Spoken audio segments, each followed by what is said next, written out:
the Giants have a ton of things to do. Ton of things. I know our cookie dough guy wants to talk about the press conference. Here we go. You know, it was great. I think, Buster's got a friend. They talk, as I said to Larry the other night on KNBR, Buster hired someone. They both have their parents. They talk about their fathers and their mothers. It's like they're brothers in a way. Mm-hmm. And Buster got the guy. And Glenn, you've said this for 2 months now. Getting the guy that Buster can work with. That's part of the crowd. And he looks like a nice guy. He looks like a nice guy that he wants to do well, and he knows all the hurdles he's got to go through and everything. Now he's signed, okay, and Buster's got his guy. They can have fun together. And now the question is, who are the coaches? That's the real question. I think that's a huge question. And I was at the press conference. I mean, he's really sharp, and I have a lot of confidence in Buster because he's a very, very sharp guy. Posey is. Yeah. And I don't think he's going to go out on a limb like he's doing without feeling pretty confident about Vitello. Yeah. There's some charisma there. There's some moxie there. I think you're going to see that. And would it be so awful if the team showed a little cockiness and a little confidence on the field? And you know what? Maybe they rub some of the other teams wrong. Yeah. Who cares? Right? Yeah. And I think they need a little bit of that. I want to see a little bit of that. Make them fun and interesting. And I think this guy could do that. I don't think he's going to outwardly come in and say, all right, we're gonna mess with teams and we're gonna. That's not it. But there's got to be a moxie and a little charisma and a little confidence in your dugout. And I think this guy could bring that to this team. I do. Yeah, I think so. I think he does, and I think it's fun. He's got a good attitude, and Buster said something I've said for years: stop this fraternizing before the game. I want Frank Robinson back. I want you don't do that. You don't shake hands. Adames throws a party for everyone who gets to base. See, Buster Posey should have known that. That's who Adames is. So if he was wanting to be more of a gritty team, he does. Look, that's not exactly the guy anymore. So I like it. As I said, it gives Buster a contemporary. It's not Bochy. It's not Bob Melvin. It's not Felipe. It's not Dusty. It's someone in his group that he can relate to and have fun with. And like I say, they have families, whatever. They can get to know each other. So I like it. How about this? Now you got to win. That's the whole thing. And here's the thing. John Shea had an article come out today. I don't know if you guys saw it. Talked to Greg Johnson. Sounds like they, Buster Posey talked about it at his the end of season presser, talking about pitching.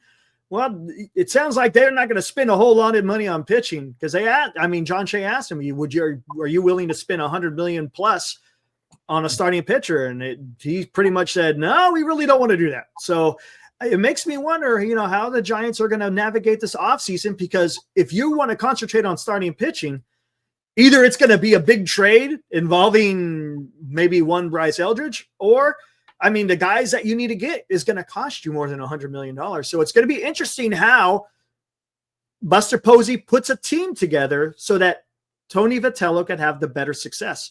Because otherwise, you don't want to put everything on Tony Vitello's leadership, which is important. I'm not saying it's not important. But if you're putting everything on Vitello to sit there and say, hey, make our team better, without getting said good players, it's going to be tough. Yeah, I'm going to make a prediction here, you guys. I think that they will make a very significant trade, because there's some starting pitchers that you can get under control. Yeah.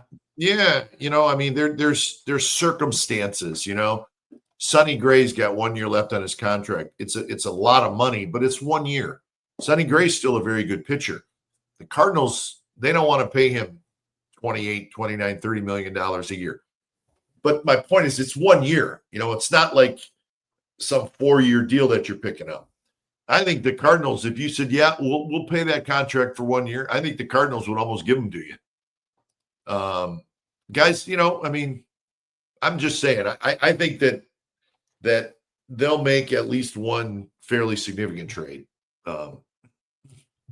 And I think they'll dabble in that free agent market, but it's got to be, it's got to be the right guy. And is there a right guy out there? Is Framber Valdez the guy you want for $150 million? Who knows, right? You've got to develop pitching. And they had a lot of pitchers that they could have developed and sort of fell apart. Now they got to go back to the drawing board for this. But they need the young guy. They need an infusion of young talent. The Dakota Jordans, or, the guys in the minor leagues who we hear about all the time. They've got to work their way up and become a factor now and play ball the way he likes to play ball and go first to third and hit the ball, put it in play, and do all the things that he likes to do. So let's see what happens. The ball's in Buster's court. I think it's more than a 1-year deal to get him up to speed. I think it's going to take him a year to figure out the major league game and how it works. And a lot of it depends on the coaches. It really does. Because, the leadership, his hands are full. He's got to deal with the media. He's got to deal with you and me. Come on. He's got to answer our questions all the time. And he's got to run a ball game and answer things after the game. And the coaches are the ones who will really have more of the direct contact with the players implementing his ideas. Yeah, I think they will spend a lot of time on choosing this coaching staff because they know how important it's going to be, and that's a good thing. And I don't. Do you have any predictions on anything? Do you have any predictions? No, I don't. I've sniffed around a little bit, Marty, but I know that what is it? What's the guy's name? Tingler. Chase Tingler, they're friends. Right? They're friends, but he was a manager. He managed the Padres for a couple years. Yeah, he was the bench coach for Minnesota, correct? Somewhere. He's with the Twins now. Yeah. But I think that's the kind of guy, like somebody who's managed, but still somebody who's I don't want to say younger, but I guess maybe that's it because I think that's what they would like. But I don't think they're adverse to maybe somebody that's been around a long time and has a lot of moxie in the dugout and that type of thing. But the staff is going to be very important. And listen, they're very well aware of that. And I think that they're going to take their time and put this staff together and give Vitale the best chance to succeed. But Marty's right. He's got a lot to learn. He knows that. He's not coming in here making some bravado statements about how we're going to win it all. He knows it. He's smart. He's a hard worker, and he'll get after it. And I think when it's all said and done, I think this will be very successful. I really do. He seems like a decent guy. See, that's part of it. As Woe has always told me, he says, look, show me the man first, then the player. Yeah, that's exactly right. And what I see in the man, I like him. I like the way he talks. I like the way he answers questions. I like the way he makes eye contact. He obviously learned some Giants history that he threw out there, made everyone feel better. I think he's got all those characteristics. Now it's a question of turning it into a major league manager, which after watching this for a month,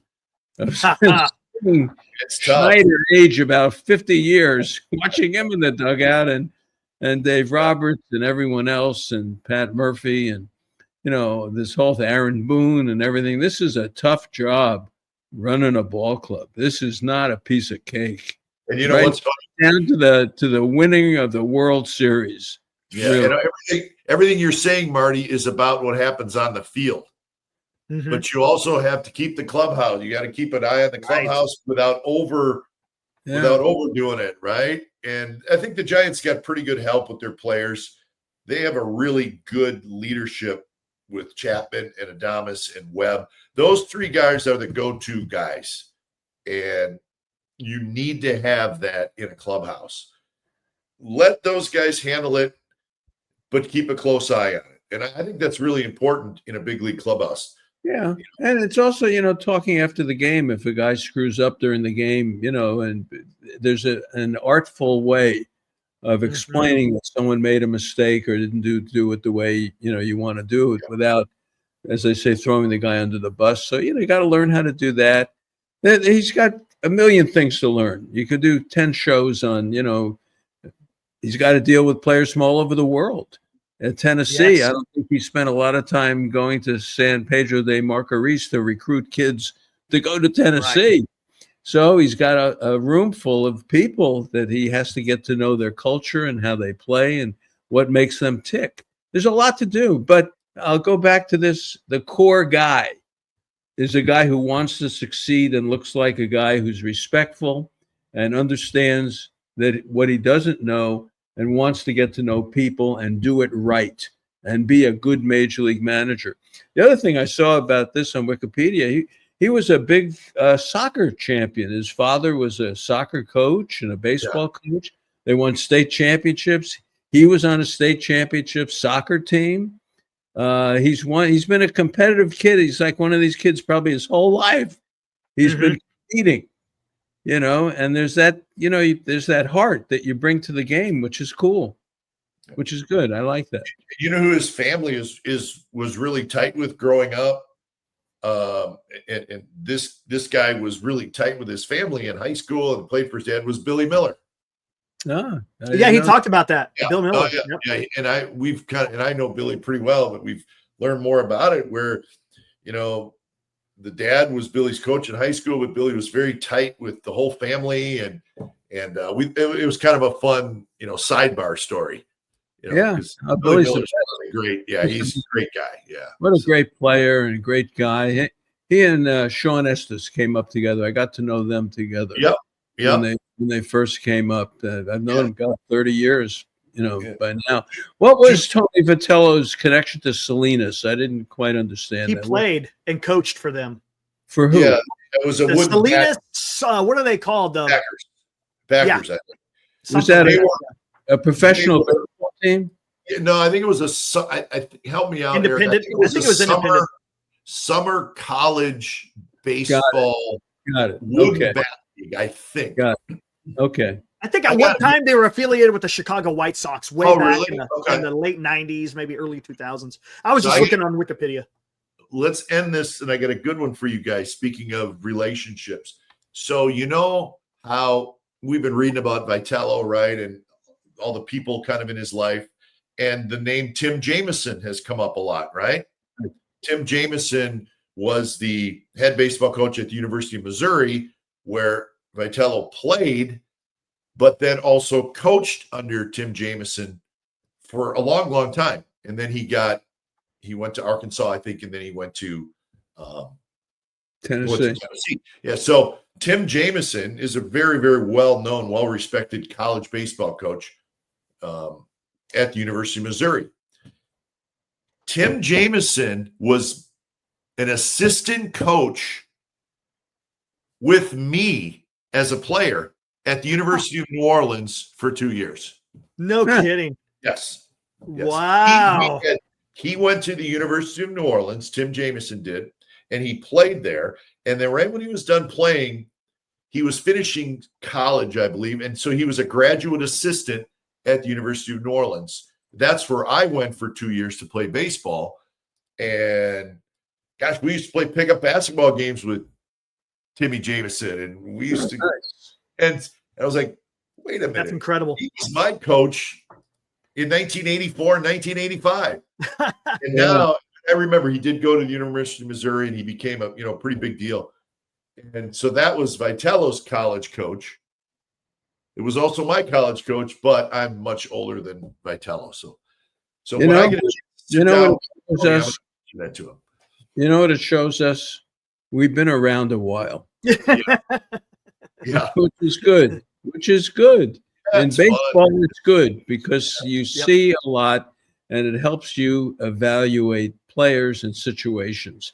Baseball needs that kind of evaluation and people who are evaluators like that. It's good. That's a nice connection. I'm gonna wrap up the show by giving you guys your chance to your thoughts on this World Series that we just saw. And then we're gonna put it in the books. We're gonna act like it never happened because the Dodgers won, and we're gonna move on to 2026. Marty, you're up. What's the question? What did you think about the World Series, and what are your thoughts going to be about this as the offseason rolls on? Yeah, I thought the month of October was fascinating. I really do, and maybe I just had time on my hands. I watched a lot of games, but they were compelling. The way they were put together, the bullpens, late comebacks, and upsets, and this and that, and pitchers, and in today's world, we analyze everything so deeply. But shows like this were fun. We've never really done this before throughout a whole postseason like this. They're great. This is terrific to watch a game and go through the ups and downs and be able to talk about it. So I think the postseason was great. I really do. I think it showed for game sevens, there's nothing like a baseball game seven. There's a Super Bowl, which is one game, and we all get excited about.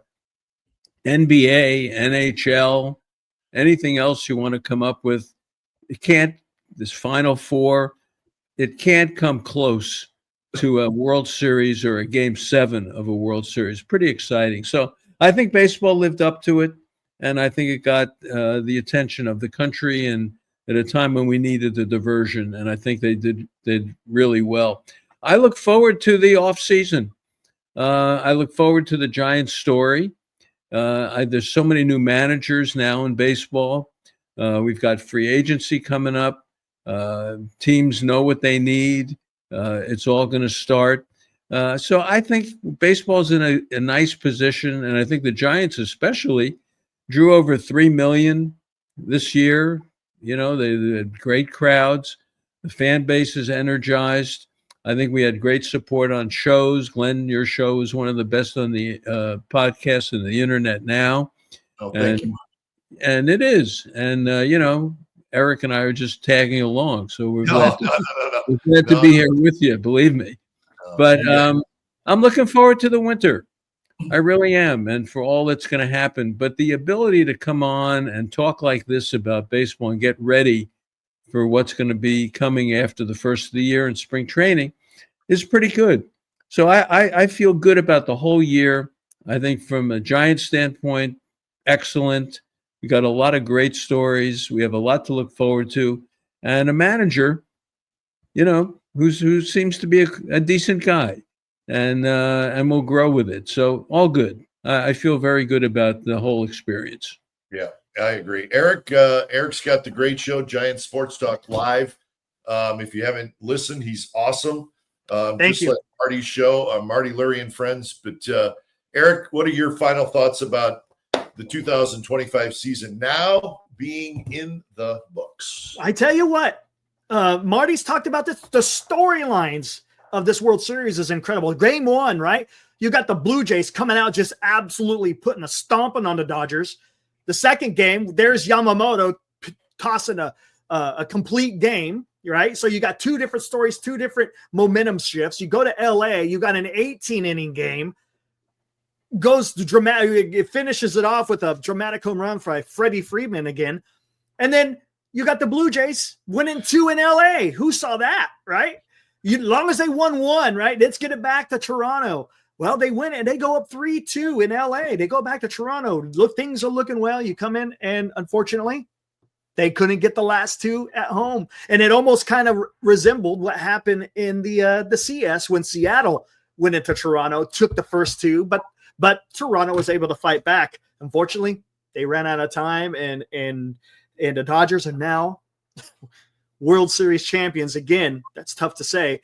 But yeah, it's just the stories and the momentum shifts. I mean, having shows like we have and being able to come on here, and Marty touched on it, to be able to discuss it, because this is perfect type of content to just talk about. It's baseball at its finest. And look, it can't to end a season with a game 7, and it came down to extra innings. I mean, come on. That as a baseball fan, you couldn't ask for anything better. And it put Toronto on the map. It did. On the baseball map. But now when you look at the American League, heck, I want to see the Blue Jays play. I want to see what's going on with them. I want to see how they play now. I know their players and all that. I think Toronto was good for baseball. Yeah, I think it was. Yeah, I think that helped a lot. So yeah, I like that too, Eric. I do. All right. Well, you guys have been awesome. And how about this, Marty? Bake That Dough says the Mosaic now has a clean slate. Yeah, it's true. The picture is done, and unfortunately, you know what's in the middle of it once again. So you go back and you tell the story, and you wait and you see where it's going to go. But it's going to have all the elements of things, and we're going to be able to second guess Tony Vitello every day. Every day for 162 games. It's happened. Every move. It really, it's fascinating for people like us to be able to talk about these games and enjoy it. So yeah, I think fine. I honestly feel that baseball lived up to what it had to do for all of us, and I think it was cool. It was Absolutely.